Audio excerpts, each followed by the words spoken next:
శుభోదయం పిల్లలు, ఎలా ఉన్నారు? ఓకే, ఏ క్లాస్ ఇప్పుడు? గుడ్, సెకండ్ క్లాస్ కదా. సో ఓకే, మనం ఏం నేర్చుకున్నాము? ఫస్ట్ క్లాస్లో ఎంట్రీ అవ్వగానే ఏం చదువుకున్నాం? ఆ అమ్మ, ఆ ఆవు, ఈ ఇల్లు, ఈ ఈగ అనేసి ఒక్కొక్క అక్షరంతో మనం ఏం నేర్చుకున్నాము? అచ్చులు నేర్చుకున్నాం. ఓకే, అచ్చులు అంటారు. ఆ నుంచి అహా వరకు ఉన్నటువంటి వాటిని ఏమంటున్నాము? అచ్చులు అంటున్నాం అనమాట. అయితే ఆ అని గుర్తుకు రాగానే మనం ఏం చేస్తున్నాం? ఎవరు గుర్తుకు వస్తున్నాం మనకి?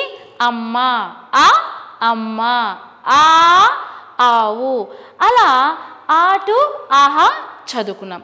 సో ఇప్పుడు ఏంటంటే మనం ఏం కొత్త ఏం నేర్చుకోబోతున్నాం ఇప్పుడు? ఆ టు ఆహా వాటిని ఏమంటారంటే గుణింతాలు అంటాం. ఏమంటాము? గుణింతాలు. సరే, ఆ తలకట్టు, ఆ దీర్ఘం, ఈ గుడి, ఈ గుడి దీర్ఘం. ఇలా మనకి ఆ నుంచి ఆహా వరకు ఈ యొక్క గుణింతపు గుర్తులు అనేటువంటివి చెప్పుకుంటున్నాం అనమాట. ఈ యొక్క గుణింతపు గుర్తుల నుంచే మనం ఏం చేస్తున్నాము? గుణింతాలు అనేటువంటివి నేర్చుకుంటున్నాం అనమాట. సో ఏంటి, ఇప్పుడు మీకు చూపిస్తాను. ఇప్పుడు ఆ ఇక్కడ చూడండి పిల్లలు. ఓకే, కనిపిస్తుందా? ఓకే నాన్న, చూడండి ఇదిగో ఆ తలకట్టు, ఆ దీర్ఘం. ఇక్కడ ఈ అనేటువంటిది మొత్తం ఇక్కడ మనకేం కనిపిస్తుంది? ఈ యొక్క ఆకుపచ్చ రంగులో ఉన్నటువంటివన్నీ కూడా అచ్చులు. ఈ ఆకుపచ్చ రంగులో ఉన్నటువంటివి ఆ నుంచి అవు వరకు ఉన్నాయి కదా, ఇవన్నీ ఏంటి? అచ్చులు. ఓకే, ఈ అచ్చుల నుంచే మనము ఈ యొక్క గుణింతపు గుర్తులు అనేటువంటివి రాసుకుంటున్నాం అన్నమాట.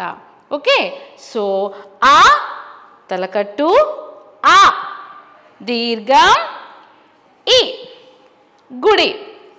ఓకే, ఈ గుడి దీర్ఘం, ఓ కొమ్ము, ఓ కొమ్ము దీర్ఘం, రు రుత్వం, రు ఋతునా దీర్ఘం, ఏ ఏత్వం, ఏ ఏత్వనా దీర్ఘం, ఐ ఐత్వం, ఔ ఏంటిది? ఓ ఓత్వం. గుడ్. ఓ ఓత్వనా దీర్ఘం, ఔ ఔత్వం, సున్నా విసర్గ. అప్పుడు ఓ ఓ చదువుకున్నాం. మరి ఆ చదువుకోవాలి కదా. ఆ పక్కన సున్నా పెడితే అం, ఆకి 2 సున్నాలు పెడితే ఆహా. ఓకే, ఈ విధంగా మనకి గుడి వచ్చింది అనగానే ఏం గుర్తుకు రావాలి? ఈ గుర్తుకు రావాలి. ప్రొనౌన్సియేషన్, శబ్దం లోపల కాకి అని రాసుకుంటే కా గుడిస్తే కి అన్నట్టు. మరి ఇప్పుడు కాకి రాసుకోవాలి, ఓకే, కేక రాసుకోవాలి, కైక రాసుకోవాలన్నప్పుడు ఈ యొక్క ఆలతో రాసుకోలేం కదా. ఇక్కడ ఉన్నటువంటి ఆ నుంచి ఆ వరకు రాసుకోలేము. కాబట్టి మనకేం రాయాలి? ఏం కావాలి మనకి ఇప్పుడు? హల్లులు కావాలి. ఓకే, ఆ నుంచి ఆహా వరకు ఉన్నటువంటి వాటిని మనము అచ్చులు అంటున్నాము. కా నుంచి బండిల వరకు ఉన్నటువంటి వాటిని హల్లులు అంటున్నాం. ఆహా ఉన్నటువంటి ఈ యొక్క గుణింతపు గుర్తులతో మనము పదాలు తయారు చేయలేం, సరళ పదాలు మాత్రమే చేయగలుగుతాం. సో ఏంటంటే ఈ గుణింతాలు అంటే కాకు తల కట్టిస్తే క, కాకు దీర్ఘం ఇస్తే కా, కాకి గుడిస్తే కి, కాకి గుడి దీర్ఘం ఇస్తే కీ. ఈ విధంగా ఇవన్నీ మనకు దేంట్లో నుంచి నేర్చుకుంటున్నాం మనము? ఈ యొక్క ఆ నుంచి ఆహా వరకు ఉన్నటువంటి గుణింతపు గుర్తులతో గుణింతాలు తయారు చేసుకుంటున్నాం అన్నమాట. సరే, అయితే ఇప్పుడు ఏం చేద్దాము? కా గుణింతం అనేటువంటిది చదువుకుందాం. ఓకేనా? ఇక్కడ చూడండి పిల్లలు, ఈ యొక్క సర్కిల్ లోపల మనకి గుణింతపు గుర్తులు అనేటువంటివి ఉన్నాయి. చూడండి, ఇదేంటి?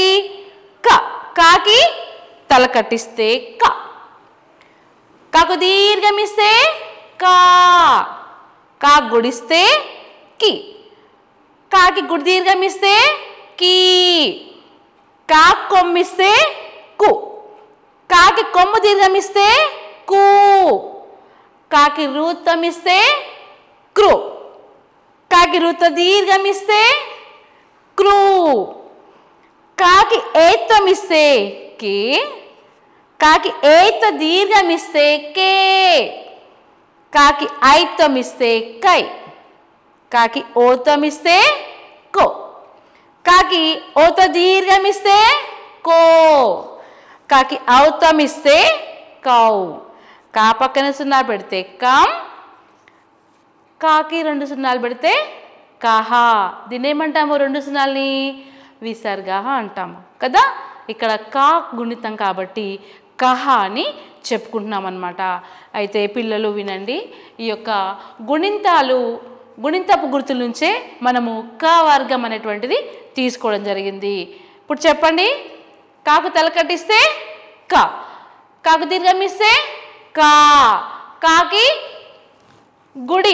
గుడిస్తే కి. మనకు గుడి ఎక్కడి నుంచి వచ్చింది? ఈ. ఫస్ట్ ఈ ఉంది కదా మనకి ఇక్కడ. ఈ యొక్క ఫస్ట్ ఈ గుడి, రెండవ ఈ గుడి దీర్ఘం కాబట్టి కా గుడిస్తే కీ అని చదవాలా. ఓకే, ఫస్ట్ ఈ సెకండ్ ఈ కాబట్టి గుడి దీర్ఘం. అండ్ ఓ కొమ్ము, కాకి కొమ్మిస్తే కు. ఊ కొమ్ము దీర్ఘం, ఇక్కడ ఉంది కదా మనకి ఊ కొమ్ము దీర్ఘం. అలాగే కాకి కొమ్ము దీర్ఘం ఇస్తే కూ, కాకి రుత్వం ఇస్తే క్రు, కాకి రుత్వ దీర్ఘం ఇస్తే క్రూ, కాకి ఏత్వం ఇస్తే కే, కాకు ఏత్వనా దీర్ఘం ఇస్తే కే, కాకి ఐత్వం ఇస్తే కై, కాకి ఓత్వం ఇస్తే కో, కాకి ఓత దీర్ఘం ఇస్తే కో, కాకి ఔత్వం ఇస్తే కౌ, కాకి సున్నా పెడితే కం, కా పక్కన 2 సున్నాలు పెడితే కహ. ఇలాగే మనం ఈ యొక్క గుణింతపు గుర్తులతో గుణింతాల్ని ప్రిపేర్ చేసుకుంటున్నాం అన్నమాట. అలాగే ఈ యొక్క కా గుణింతంతో పాటు మనం ఏం చేయొచ్చు దీంట్లోనే ఏంటంటే కాకి ఇందులోనే ఉంది ఇప్పుడు మనకి. ఓకే, ఇందులోనే కా నుంచి కహ వరకు ఉన్నటువంటి దాంట్లో ఉంచే మనము పదాలు తీసుకున్నట్లయితే మనకేమొస్తున్నాయి? కా కి. కాకేమిచ్చాము? దీర్ఘం ఇచ్చాం. ఎలా పలుకుతున్నాం అది? కా. ఓకే, ఏమిచ్చాము ఇక్కడ? గుడి. గుడ్. కా కి, కాకి అవుతుందన్నమాట.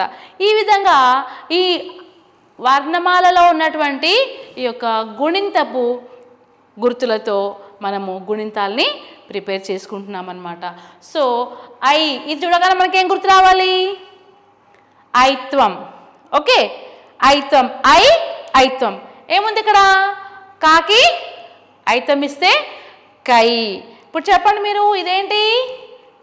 Okay, good. ఏమిచ్చాము ఇక్కడ? ఓత్వం. ఓకే, ఓ ఎక్కడుంది? అదేం గుర్తు? ఓ. ఓ అన్నప్పుడు ఇక్కడ మనకి ఓత్వం అనేటువంటి గుణితము వస్తుంది. ఓ ఓత్వం. ఓ ఓత్వనా దీర్ఘం. ఔ ఔత్వం. ఇప్పుడు కౌరవులు రాస్తున్నాం మనం. కౌరవులు అని రాసినప్పుడు ఏమొస్తుంది? కాకి. కాకేం పెడుతున్నాం? గుడ్. కాకి ఔత్వం. ఓకే, కౌరవులు. అవునా? ఏం పెట్టాం ఇక్కడ మనం? కాకి ఔత్వం పెట్టాం. ఓకే, సరే. అలాగే ఇప్పుడు ఇక్కడ చూడండి, కేక. కేక. కేక అనే పదం ఈ యొక్క కా గుణింతంలోనే మనము పదాలు తీసుకున్నట్లయితే కేక. కేక. కాకేముంది? ఏత్వనా దీర్ఘం ఉంది. ఓకే, ఏత్వ దీర్ఘం. ఏంటిది?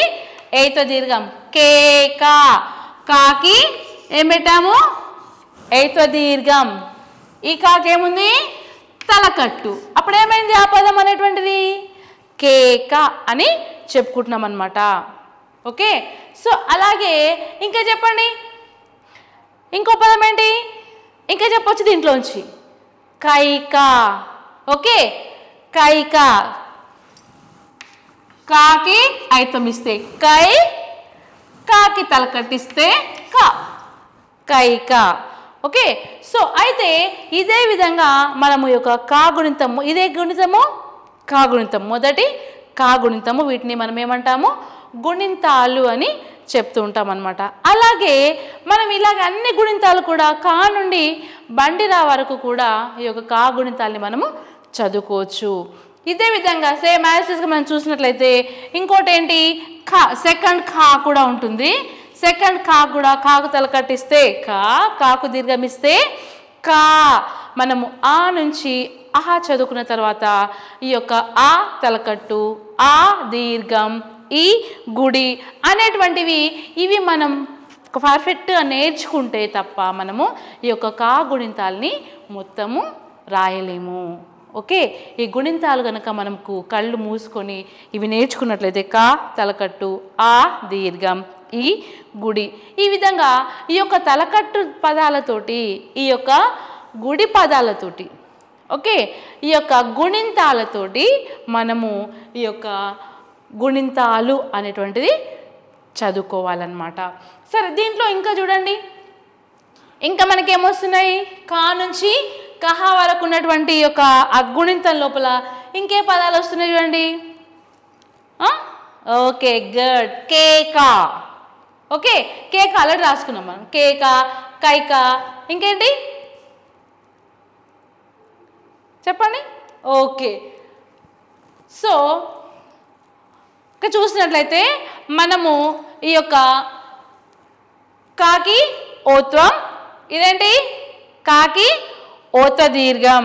ఇదే విధంగా మనము ఎలా రాసుకోవాలి, సెకండ్ ఖా చూసినట్లయితే కాకి గుడిస్తే కీ, కాకి గుడి దీర్ఘం ఇస్తే కీ, కాకి కొమ్మిస్తే కు, కాకి కొమ్ము దీర్ఘం ఇస్తే కూ, ఏంటి కూ, కాకి రుతం ఇస్తే క్రూ, కాకి రుతనా దీర్ఘం ఇస్తే క్రూ, కాకి ఏత్వం ఇస్తే కే, కాకి ఏతనా దీర్ఘం ఇస్తే కే, కాకి ఐత్వం ఇస్తే కై, కాకి ఓతం ఇస్తే కో, కాకి ఒతనా దీర్ఘం ఇస్తే కో, కాకి ఔతం ఇస్తే కౌ. ఓకే పిల్లలు, ఇందాక మనము ఏం చేసినాము, గుణితపు గుర్తులతో గుణింతాలు రాసుకున్నాం కూడా కదా. ఏ గుణితం రాసుకున్నాము, కాకి తలకట్టిస్తే కా, కాకి దీర్ఘమిస్తే కా, కాకు గుడిస్తే కి, కాకు గుడి దీర్ఘమిస్తే కీ నేర్చుకున్నాం కదా. అది ఏది, ఫస్ట్ అక్షరం. ఓకే, సింపుల్ కా. రెండవ కా, ఖా. వీటిని ఏమంటారు, జట పదాలు అంటారు. ఏమంటారు వీటిని, మనం ఇక్కడ ఈ జట పెట్టుకుంటున్నాం కదా, ఈ కింద లైన్ ఉంది కదా, ఈ లైన్ ఏంది అని అంటే మనకు జట పదాలు అంటారు. వీటిని మహాప్రాణాక్షరం అని కూడా అంటారు అనమాట. ఓకే, ఈ యొక్క ఖ, ఘ, ఛ, ఝ అనే ఠ, ఢ అనేటువంటి అక్షరాలు ఉన్నాయి మనకు. అల్పాక్షరాలు మహాప్రాణాక్షరాలు అనేటువంటివి మనకు ఈ యొక్క హల్లుల్లో ఉన్నాయన్నమాట. ఈ యొక్క హల్లులో ఉన్నటువంటి ఈ యొక్క అక్షరం ఏంటి, మహాప్రాణాక్షరం. మహాప్రాణాక్షరం అంటాము అండ్ జట పదాలు అని కూడా అంటూ ఉంటాం. జట అంటా అనమాట దీన్ని. సో దీన్ని ఎలా పలుకుతాము, ఎలా ఉచ్చరిస్తాము, ఖ. ఇందాక క అనుకున్నాం కదా, ఓన్లీ సింపుల్గా మనము ఇలా ఖ, కాకు దీర్ఘమిస్తే క, కా, కా గుడిస్తే కి. బట్ ఇదేంటంటే జట పదాలు. ఖ, ఖాకు దీర్ఘమిస్తే ఖా, ఖా గుడిస్తే ఖీ. ఓకే, ఖాకి గుడి దీర్ఘమిస్తే ఖీ, ఖా కొమ్మిస్తే ఖు. నొక్కి పలకాలన్నమాట, జట పదం కాబట్టి ఇది కొంచెం మనం నొక్కి పలకాల్సినటువంటి పదం, మహాప్రాణాక్షరం అనమాట. కాకి కొమ్మిస్తే ఖు, ఖాకి కొమ్ము దీర్ఘమిస్తే ఖూ, ఖాకి రుతమిస్తే క్రు, కాకి రుతనా దీర్ఘమిస్తే క్రూ అవుతుంది. సో ఇక్కడ కాకి ఏతమిస్తే కే, ఖాకి ఏతనా దీర్ఘమిస్తే కే, ఖాకి ఐతమిస్తే ఖై, ఖాకి ఓతమిస్తే ఖో, ఖాకి ఒతనా దీర్ఘం ఇస్తే ఏమవుతుంది ఖో. ఓకే, ఖాకి ఔతం ఇస్తే ఖౌ, ఖాకి సున్నా పెడితే ఖం, ఖాకి రెండు సున్నాలు పెడితే విసర్గ అంటామన్నమాట. ఇంకోటి ఈ యొక్క గుణింతాల లోపల మనకి 0, అర 0, విసర్గ అనేటువంటి పదాలు కూడా ఉన్నాయి. అక్షరాలు అంటారు వీటిని. ఓకే, అయితే ఈ యొక్క ఉభయాక్షరాలు ఇవేంటివి? ఉభయాక్షరాలు. ఈ యొక్క ఉభయాక్షరాల్లో ఏమున్నాయి? 0, అర 0, విసర్గ అనేటువంటివి ఉన్నాయన్నమాట. అయితే ఈ యొక్క అర 0ని మనం ఏం చేస్తున్నాము? అర 0ని ఎక్కడ వాడుతున్నాము? గుణింతాలలో వాడట్లేదు మనం. ఓకే, ఈ అర 0ని గుణింతాలలో వాడడం. ఏది వాడుతున్నాం మనము? ఓన్లీ 0, విసర్గ అనే వాడుతున్నాము. ఖం, గం, చం, జం అనేటువంటి కా పక్కన 0 పెడితే ఖం, గా పక్కన 0 పెడితే గం. కాకి 2 0 పెడితే విసర్గ. ఓకే, కాకి కం, ఘాకి గహ, కం, కహ, గం, గహ. అయితే ఈ యొక్క అర 0 అటువంటిది ఏంటంటే నన్. దీన్ని ఏమంటారు? అర 0, నన్, పొల్లక్షరం అనమాట. నన్ అనేటువంటిది ఈ యొక్క అక్షరాన్ని మనం ఎక్కువ మట్టుకు ఎక్కడ యూజ్ చేస్తున్నాము, ఎక్కడ పలుకుతున్నాం, దీన్ని ఎక్కడ రాస్తున్నాం అంటే ఈ యొక్క గుణింతాలలో రాసుకోమన్నమాట. ఎక్కడ ఉంటుంది ఇది? మన పద్యాల లోపల ఈ యొక్క అర 0ని మనము ఉపయోగిస్తూ ఉంటామన్నమాట. ఓకే, సరే. అయితే ఇలాగే మనము ఈ యొక్క గుణింతాలని తీసుకొని, గుణింతపు గుర్తులు తీసుకొని ఈ యొక్క గుణింతాలు కా నుండి బండిరా వరకు కూడా మనం రాసుకున్నట్లయితే, నేర్చుకున్నట్లయితే ఈ యొక్క భాషా పటిమని మనము చక్కగా రాసుకోవడానికి వీలవుతుంది. మాట్లాడడం కానీ, కవితలు రాయడం కానీ, ఈ యొక్క గుణింతాలు లేకపోతే మనము ఎలాంటి అక్షరాల్ని మనము తీసుకొని పదాలు తయారు చేసుకోవడానికి వీలు కాదు. కాబట్టి ఈ యొక్క గుణింతాలని ఉపయోగించి, గుణింతపు గుర్తులను ఉపయోగించి గుణింతాలని మనము రాసుకుంటూ ఉన్నామన్నమాట. ఓకే ఓకే పిల్లలు, అయితే ఇక్కడ చూడండి, దీంట్లో కి అనే అక్షరం ఉంది. కాకేమిచ్చాము? కాకేమిచ్చినాము? కీ. ఏమిచ్చాము ఇక్కడ? గుడి దీర్ఘం. Okay, good. కాకి ఖా ఓత్వం, ఖా ఓత దీర్ఘం, ఖ ఖౌ ఔత్వం. ఓకే, ఇప్పుడు ఈ యొక్క ఖం, ఖా పక్కన 0 పెడితే ఖం. ఎలా యూజ్ చేస్తాం దీన్ని? శంఖం అన్నాం అనుకోండి. శంఖం, ష, శంఖం. షా పక్కన 0 పెడితే శం, కా పక్కన 0 పెడితే ఖం. ఓకే, శంఖం అనేటువంటి పదాలని మనము రాసుకుంటున్నాం అనమాట. అలాగే ఇక్కడ చూడండి, ఖా, ఖాకు దీర్ఘం ఇస్తే ఖా, కాకు గుడిస్తే ఖి, ఖాకి గుడి దీర్ఘం ఇస్తే ఖీ. ఓకే, ఇప్పుడు ఇంతవరకు ఏం చదువుకున్నాము? ఖా, ఖ. ఓకే, ఇదే విధంగా గా గుణింతం కూడా చెప్పుకుందాము.